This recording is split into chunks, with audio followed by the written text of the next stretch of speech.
a candidatura e organización da limpeza. Nos queremos acabar coa corrupción.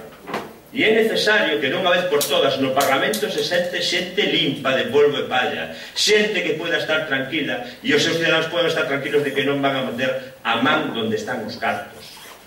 E hoxe, na prensa, nos desayunamos con que o superdelegado da Xunta de Galicia na provincia de Pontevedra, exalcalde de Cambados, por tanto eu o coñezo ben porque son da comarca da Arousa, recibía supostamente cheques de empresas privadas, pero que esa persona era a man dereita de o señor Rueda, que ademais é a man dereita do señor Feijóo. Por lo tanto, a corrupción neste país está chegando a ser casi unha realidade continua de partidos como o Partido Popular.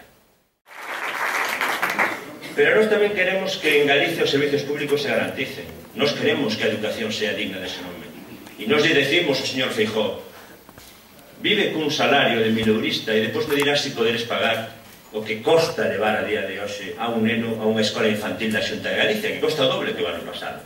Se é capaz de pagar os libros de texto, se é capaz de chegar a fin de mes coa subida do IVA. Nós queremos que vivan con esa realidade para que sepan o que significan os recortes. Pero en Vigo creo que hai que contar algo que é absolutamente imprescindible e que moito de vos xa sabedes. Vigo está sendo o experimento en Galicia da privatización da sanidade mediante a xestión privada do novo hospital de Vigo.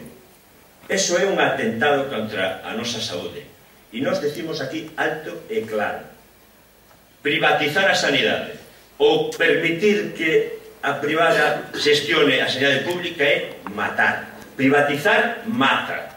E mata porque non porque o diga a Esquerda Unida, porque o dicen estudios que demostran que en aqueles modelos de xestión privada da sanidade ou de inversión privada na sanidade hai un 2% máis de mortalidade e entre os nenos un 6%. E iso, se non os paramos, se non somos capaces de decirle a Feijóo que xa está ben, que non aturamos máis as súas leiras, pode pasar nesta cidade e pode pasar no conxunto de Galicia.